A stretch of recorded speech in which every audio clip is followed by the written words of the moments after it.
روئے روشن پہ پڑتی نظر کی قسم، آمینہ کے چمکتے کمر کی قسم، مجھ کو سرکار کے سنگ در کی قسم، کھائی قرآن خاک گزر کی قسم، اس کفے پاک کی حرمت پہ لاکھوں سلام۔ ایک مقام پر قرآن پاک کے اندر خالق کائنات نے محبوب دو جہاں کی جان مبارک کی قسم اٹھاتے ہوئے ارشاد فرمایا، لعمرک انہم لفی سکرتہم یعمہون، کہ اے محبوب تیری جان کی قسم وہ کافر اپنے نشے میں اندھے ہو رہے ہیں۔ ایک اور مقام پر خالق کائنات نے محبوب کی بات مبارک کی قسم اٹھاتے ہوئے ارشاد فرمایا، وقیلہ یا رب ان ہؤلاء قوم لا یؤمنون، کہ مجھے قسم ہے محبوب کی اس بات کی کہ اے میرے اللہ یہ لوگ ایمان نہیں لاتے۔ ایک مقام پر خالق کائنات نے محبوب کریم کے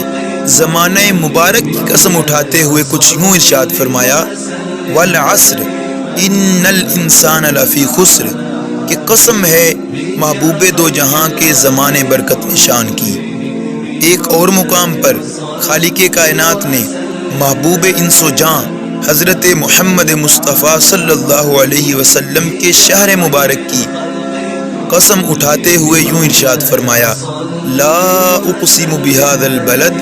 وانت حل بہذا البلد، کہ میں قسم کھاتا ہوں اس شہر مبارک کی کہ تو اس میں جلوہ فرما ہے۔ ان آیات مبارکہ پر غور کرنے سے یہ بات سمجھ آتی ہے کہ یہ مرتبہ جلیلہ اور کسی شخصیت کو بھی جان محبوبیت صلی اللہ علیہ وآلہ وسلم کے سوا میسر نہیں آیا، کہ قرآن عظیم نے کہیں ان کے شہر مبارک کی قسم اٹھائی، کہیں ان کی باتوں کی قسم اٹھائی، کہیں ان کے زمانہ مبارک کی قسم اٹھائی اور کہیں ان کی جان کی قسم اٹھائی۔ اس حوالہ سے امام ابو یعلا، امام ابن جریر، امام ابو نعیم، امام بہقی اور دیگر کثیر ائمہ حدیث نے اس حدیث پاک کو حضرت عبداللہ ابن عباس سے روایت فرمایا کہ نبی رحمت صلی اللہ علیہ وسلم نے ارشاد فرمایا، ما خلق اللہ وما ذرأ وما برأ نفسا اکرم علیہ من محمد صلی اللہ علیہ وسلم، کہ اللہ تعالیٰ نے نبی رحمت صلی اللہ علیہ وسلم سے مکرم و معظم کسی بھی جان کو پیدا ہی نہیں فرمایا۔ اس کے بعد نبی پاک فرماتے ہیں،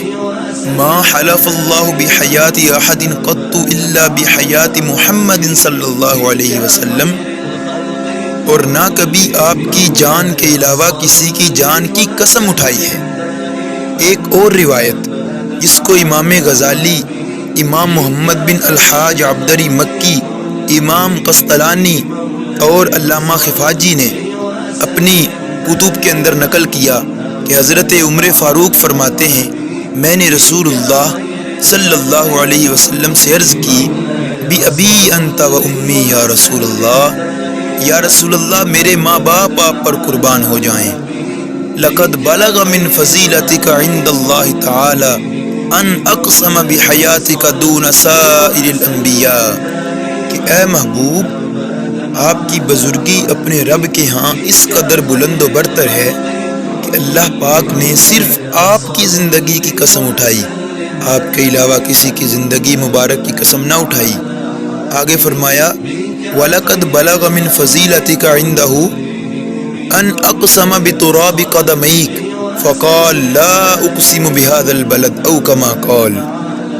کہ آپ کی شان تو رب کے حضور اس انتہا تک ہے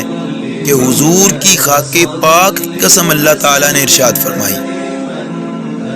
شیخ محقق علی الاطلاق شیخ عبدالحق محدث دہلوی علیہ الرحمہ مدارج النبوہ شریف کے اندر ارشاد فرماتے ہیں، اسی حوالے سے آپ کا یہ قول مبارک موجود ہے، اس کا ترجمہ کچھ یوں ہے کہ اللہ تعالیٰ کا نبی پاک کی خاک پاک کی قسم اٹھانے میں تحقیق یہ ہے، اس کا مطلب یہ نہیں کہ وہ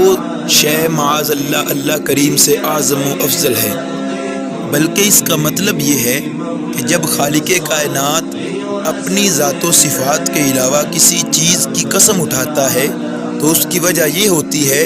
کہ لوگوں کے ہاں اس چیز کا شرف و فضیلت اور عظمت و شان اس کا ممتاز ہو کر جدا ہو کر دنیا کے سامنے نکھر کر تشریف لانا یہ ظاہر ہو جائے، تاکہ وہ جان لیں کہ یہ چیز عظمت و رفعت میں، شرف و بزرگی میں عام چیزوں سے ممتاز ہے۔ اسی لیے تو شاعر نے کہا ہے کلام الہی میں شمس و ضحیٰ، تیرے چہرہ نور فضا کی قسم، قسم شب تار میں راز یہ تھا کہ حبیب کی زلف دوتا کی قسم، وہ خدا نے ہے مرتبہ تجھ کو دیا، نہ کسی کو ملے نہ کسی کو ملا، کہ کلام مجید نے کھائی شہا، تیرے شہر و کلام و بقا کی قسم، تیرا مسند ناز ہے عرش بری، اللہ اکبر، تیرا مسند ناز ہے عرش بری، تیرا محرم راز ہے روح امی، تو ہی سرور ہر دو جہاں ہے شہا، تیرا مثل نہیں ہے خدا کی قسم۔